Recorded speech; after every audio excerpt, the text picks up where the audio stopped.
ఇప్పుడు ఈ tank foundation వేశారు. ఈ 5 సంవత్సరాల్లో ఎవరు కూడా పట్టించుకునే దిక్కుమొక్కు లేదు ఇక్కడ.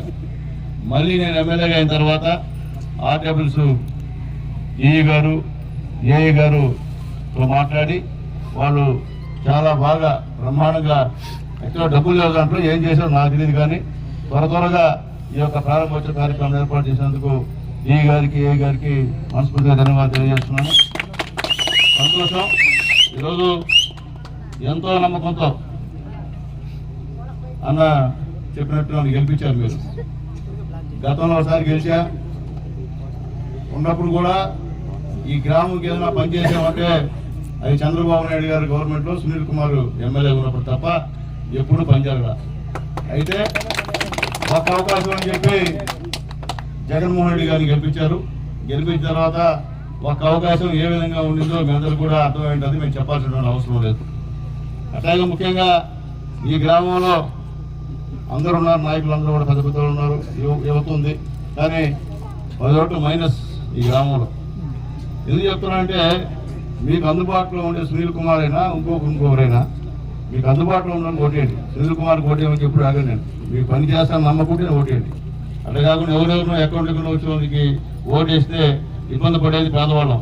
అది గుర్తుపెట్టుకుని రోజు జగన్మోహన్ చెప్పినట్టు పెద్దవాళ్ళు ఎవరు నాకు చేయలే, మళ్ళీ దాంట్లో డౌట్ లేదు.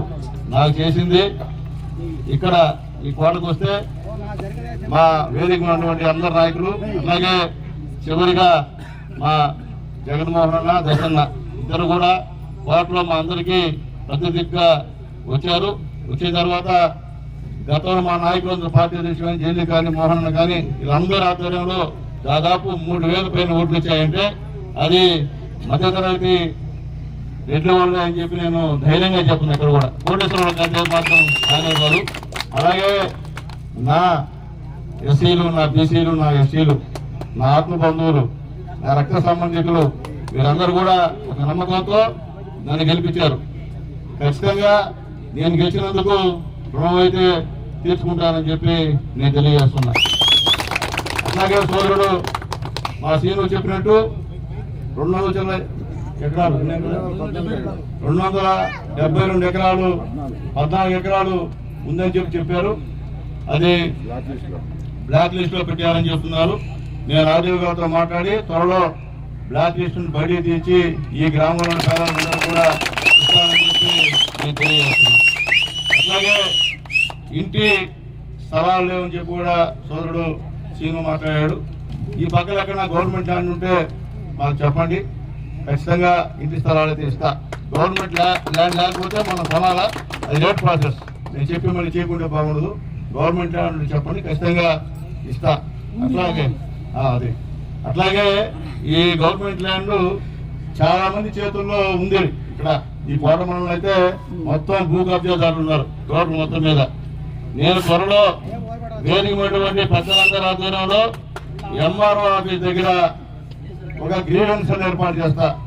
పేదల భూములు ఎవరైతే ఆగిపోయి వేశారో అందరి పేర్లు మీరు కానిస్తే ఆ గ్రామ సభలో చదివి పోలీసుకి ఆర్డీఓ గారితో మాట్లాడి మ్యాక్సిమం మా శక్తున్నంత వరకు ఖాళీ చేసి పేదవాళ్ళకి ఇస్తానని చెప్పి నేను తెలియజేస్తాను.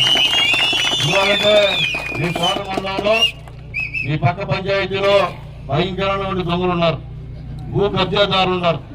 వాళ్ళందరూ కూడా త్వరలో వాళ్ళ కోసమే గ్రీవెన్స్ పెడతా. ఎవరైతే మీ పక్క పంచాయతీలో ప్రజల యొక్క పైపెట్టి ఎవరైతే మీ స్థలాన్ని కబ్జా చేశారో, ఎవరైతే ఇక్కడ అడవుల్లో దొంగకరాలు చెప్తున్నారో వాళ్ళందరినీ కూడా బయటికి తీసుకొస్తా. గవర్నమెంట్ ల్యాండ్లో ఎవరైతే కూరగాయలు పండించుకున్నారు, అలాగే మామిడి చెట్లు వేస్తున్నారు, నేను చూసా, అవన్నీ కూడా బయట తీస్తా.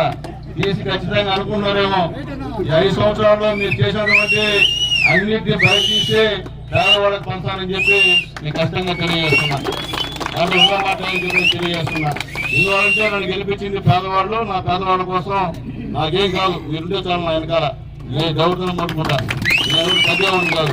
కాబట్టి పేదల విషయంలో మాత్రం ఎప్పుడు కూడా కాంప్రమైజ్ గాను వెనక్కి పోవాలని చెప్పి కూడా నేను తెలియజేస్తున్నాను. అలాగే అందరూ మా సర్వోత్తమ రెడ్డి గారు, జగన్మోహన్ దశన్న సీను మనల్ని అడిగాడు. కాబట్టి ఎంతో కొంత ఈ గ్రామానికి ఇవ్వమన్నాడు. ఎక్కడైతే సీను ఇంకా డబ్బులైతే లేదు, అది జగన్మోహన్ గారి పుణ్యం. రాష్ట్రం మొత్తం కూడా అప్పుల్లో ఈరోజు తీసుకొచ్చాడు, అది మహానుభావుడు పుణ్యం. అయినప్పటికీ ఈ గ్రామానికి ఒక 20 లక్షల రూపాయలు అడిగిన వాళ్ళకి శాంక్షన్ చేస్తానని చెప్పి తెలియజేస్తున్నాను. ఎక్కడైతే రోడ్లు లేవో కాలువలు లేవో అవి ఎస్టిమేషన్ తీసుకురావాల్సిందిగా కోరుతున్నాను. కాబట్టి ఖచ్చితంగా రేపు మీటింగ్ ఉంది గుంటూరులో, అక్కడ తీసుకొచ్చినా కానీ నేను త్వరలో అవి కూడా మీరే ఎవరైతే ఎస్టిమేట్ చేశారో పేదవాళ్లే ఆ వర్క్ను చేసుకోవాల్సిందిగా కూడా అధికారులకు తెలియజేస్తానని చెప్పి నేను తెలియజేస్తున్నాను. అట్లాగే మా జగన్మోహన్ చెప్పినట్టు ఈ ఊరానికి దత్తత గ్రామము, ఎందుకంటే జగన్మోహన్ అభిమానులు ఉన్నారు. మాకు ఇన్ని పనులు చేసినా ఎలక్షన్ అప్పుడు అడిగిన వాళ్ళు మాకెవరు లేరు, ఉన్నారు కానీ మా దగ్గర ఎవరు రాలా. తర్వాత జగన్మోహన్ అన్న మాట్లాడి వాళ్ళందరినీ తీసుకొచ్చి మళ్ళీ పార్టీలో చేర్చారు. వాళ్ళ పార్టీయే కానీ ఇందువల్ల అనుకున్నారు, కానీ వాళ్ళందరినీ అది అదే నా పార్టీ వాళ్ళు అందరూ కూడా తీసుకొచ్చి మళ్ళీ నాకు దగ్గర చేశారు. దగ్గర చేసిన వాళ్ళే ఆ మాత్రం మన ఇక్కడ ఓట్లు పడ్డాయి. లేకపోతే అడిగిన వాళ్ళు ఓట్లు రావడం చాలా కష్టంగా ఉండింది. అయితే నేను తెలియజేస్తున్నాను అందరూ కూడా, నేను కూడా మీ వాడినే, మీ కులంలో పుట్టినోడిని, కష్టం తెలిసినోడిని. ఈ రోజు కూడా నా నెల్లూరులో ఇల్లున్నా అడిగిన వాళ్ళలోనే నేను నివసిస్తున్నాను. ఈ రోజు కూడా ప్రజెంట్ ఎందువల్లంటే నాకు తెలుసు, బాధలు తెలుసు. నేను గతంలో ఈ కోట మండలంలో కూడా వెలుగు డిపార్ట్మెంట్ లో పనిచేశా. సీను ఏపీఎం అప్పుడు నేను సీసీ. ఎందుకంటే వాస్తవాలు చెప్పాలా, అంటే మున్సిపల్ చైర్మన్ అయితే వెలుగులో పనిచేశా. వెలుగులో పనిచేసి అప్పుడు పొదుపు లక్ష్మి లీడర్స్ కానివ్వండి అందరూ లేకపోయినా పక్కాగా విలేజ్ చేరిపోతుంది. తర్వాత ఉచిత బస్సు అది కూడా త్వరలో కూడా ఆ కార్యక్రమం జరుగుతుందమ్మా. అట్లాగే 18 సంవత్సరాలకి ఉన్నటువంటి ఆడవాళ్ళందరికీ 1500 రూపాయలు చంద్రబాబు నాయుడు ఇస్తున్నారమ్మా. అది ఖచ్చితంగా ఇస్తారని చెప్పి నేను తెలియజేస్తాను తల్లారా. అట్లాగే తల్లికి వందనం ప్రతి బిడ్డ కూడా 15,000 రూపాయలు ఇస్తా అన్నాడు. అది కూడా కార్యరూపం జరుగుతుంది, అది కూడా మీకు ఇస్తారమ్మా. అలాగే గ్యాస్ ప్రతి ఇంటికి 3 గ్యాస్ సిలిండర్ ఫ్రీ అని చెప్పాడు, అది కూడా ఖచ్చితంగా మీకు వస్తామమ్మా. ఫేక్ మాటలు నమ్మకమ్మా. ఎందువల్లంటే ఈ రోజు చంద్రబాబు నాయుడు గారు ముఖ్యమంత్రి కాబట్టే ఈ రోజు కేంద్ర ప్రభుత్వం 15,000 కోట్లు అమరావతికి ఇచ్చిందమ్మా. ఈ 5 సంవత్సరాల పైసా కేంద్ర గవర్నమెంట్ అంత అప్పులు చేసి పెట్టాడు. అట్లాగే మన నమ్మకం ఏంటమ్మా, మోడీ గారి ఆశీస్సులు మనకు పూర్తిగా ఉన్నాయి.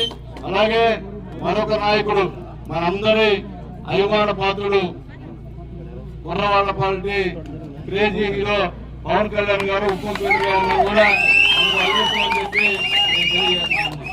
అక్కడ మోడీ, పవన్ కళ్యాణ్, లోకేష్ బాబు, చంద్రబాబు నాయుడు గారి combination super bumper super hit.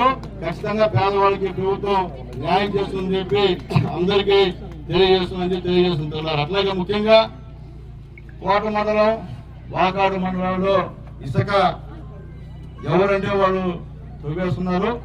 ఇది మంచి పద్ధతి కాదు. మా వాళ్ళకు కూడా చెప్తున్నా, ఎవరు తోలినా మీ ట్రాక్టర్లు సీజ్ చేసి మైనింగ్ శాఖ పెట్టేది ఖచ్చితం అని చెప్పి తెలియజేస్తున్నా. దయచేసి ఒక ఎత్తు ఉంటే అది మానుకోమని చెప్పి తెలియజేస్తున్నా. అది మన పద్ధతి కాదు, అది వైఎస్ఆర్సీపీ నాయకుల పద్ధతి. కాబట్టి మన పద్ధతి మీరు దాన్ని మీరు ఫాలో అవుతుందని చెప్పి మా నాయకులందరికీ కూడా తెలియజేస్తున్నామమ్మా. కాబట్టి పేదవాళ్ళకి ఉచిత ఇసుక అన్నాము, ఉచిత ఇసుకని ఇస్తాం. అంతేగాని మీ ఇష్ట ప్రకారంగా తోలుకొని డబ్బులు చేసుకుంటే ఒక్కసారిగా మైనింగ్ పోతే మీరు ఎంత సంపాదించారో దానికి 3 ఇంతలు ఫైన్ వేస్తారమ్మా మైనింగ్ వాళ్ళు.